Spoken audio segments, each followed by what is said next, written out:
Hello, this is Neil Arthur from Blancmange, and you're listening to Six Towns Radio. Enjoy the show. Broadcasting to Stoke-on-Trent and the world. This is Six Towns Radio. Right, it's over to the telephones we go, because today we've got Neil Arthur from Blancmange on the line. Hello there, how are you doing, Neil? I'm fine, thank you very much. How are you? I'm good, mate. Thanks for agreeing to doing a quick chat. Oh, pleasure, absolute pleasure. You're from Lancashire originally. You're probably Darwin's most famous son. Is that a fair thing to say? Very kind thing to say. I'm very proud of my roots. Yes, I am from Lancashire, and in particular Darwin, yeah. Yeah. Well, we've got you on the phone today to talk about Happy Families 2. Yeah, and we're taking that out on the road in November, doing the Happy Families 2 tour. Yeah. That's right, yeah. Re-recorded, revisited the first album, and fresh interpretation of it. I didn't want to just go out and repeat what we'd done many years ago. So it will be a unique experience. It's actually the first time we've played the whole album in its entirety. So we'll be starting with Can't Explain and finishing with God's Kitchen. And obviously there'll be other things in there as well before. And maybe after, if people like it enough. Yeah. Yeah. You did actually release a new album of new material a couple of years ago, didn't you? Yeah, Blackburn was the first one. It was the fourth album. It took us something like 26 years to get round to it. I know you split... In between that and the third, sorry, Terry, in between that and the third. You split up like in 87, and then you stayed friends, but it took 20-odd years to get back together. What made that happen? Well, I never really wanted to do it before. There were other things I was doing, and for Stephen as well. We were doing our music for films and theatre and different projects, working in production and composition for film, as I said. Not really wanting to do Blancmange. I had a great time with it in the 80s, and I've got to say towards the end of it, it was getting to a point where I wasn't particularly enjoying aspects of it, so that's why we stopped. The fortunate thing about that was stopping at that point preserved the friendship, and I thought that was very important.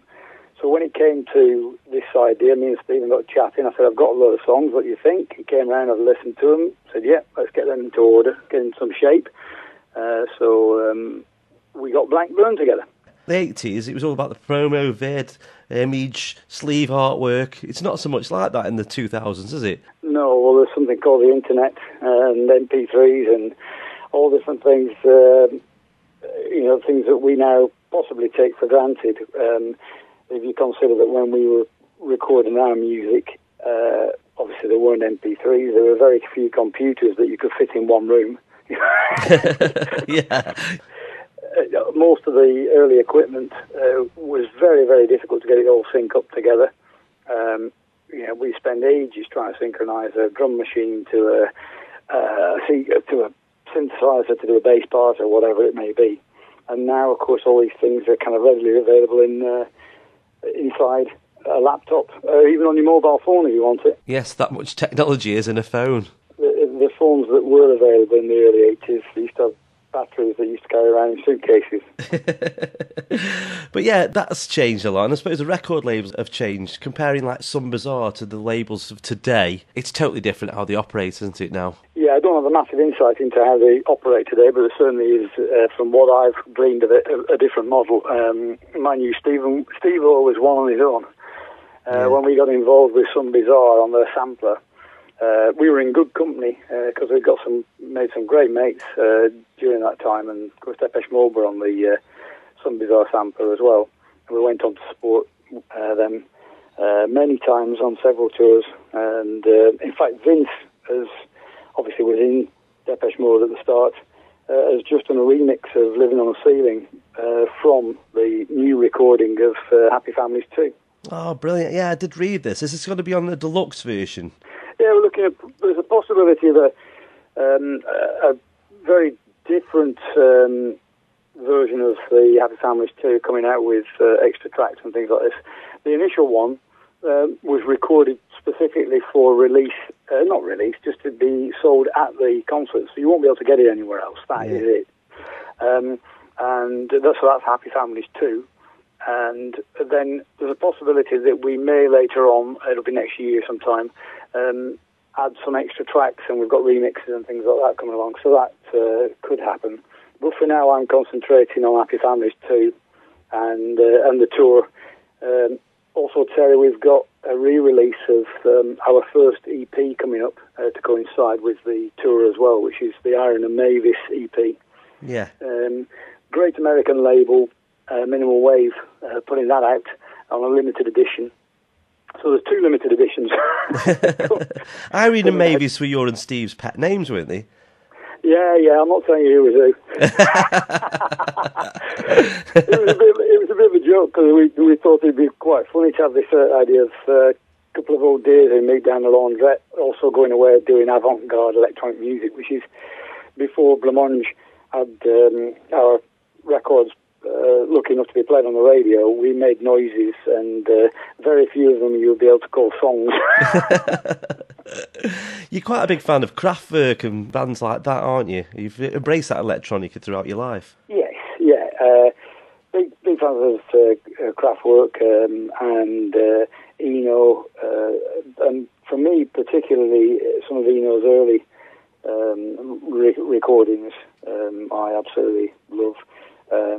But not only electronic music, we're both big fans of people like Captain Beefheart, and I'm a particular fan of Sats Waller. But I listen to, I must say, I listen to a lot of electronic music. Yeah, you mentioned you supported Depeche Mode, but you got your break supporting Grace Jones, didn't you? Yeah, that's right.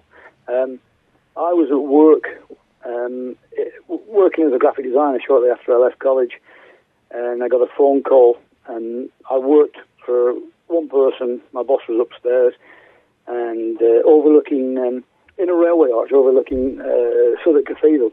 Anyway, the phone goes, and he says, "If it's for you, make it snappy." And I went, "Okay." Anyway, the bloke's on the other end of the line, and he said, "Oh, Grace Jones wants you to support her at Drury Lane for a couple of nights." And I said, "Get out of here," put the phone down, carried on with my work. I thought it was a mate having a laugh. And anyway, a few minutes later, the phone goes again, and my boss says, "If this is for you, do make this the last minute." I said, "Okay, all right." Anyway, it is for me, and the guy says, "Look, don't ever put the phone down on me again. This is such and such a buddy. I won't tell you who it was." But he said, "Don't ever do that again." He said, "But she really does want you to do it. Are you interested?" And I went, "Oh, sorry about that. Yes, of course, And off we tootled over, I don't know, the next week or whenever it was, a couple of weeks later, to support her at Drury Lane. Wow. And not only did we support her, she supported us, because I sat on her knee. Yeah. I was going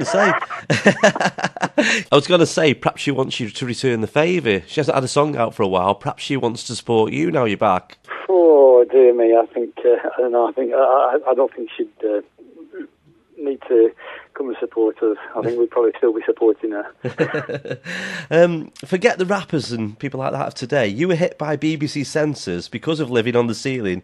Bloody Tree became Cuckoo Tree. Yeah. Well, yeah, it was ridiculous, really, wasn't it? But so-called innocent days, but I don't think they were that innocent. There's some shenanigans going on.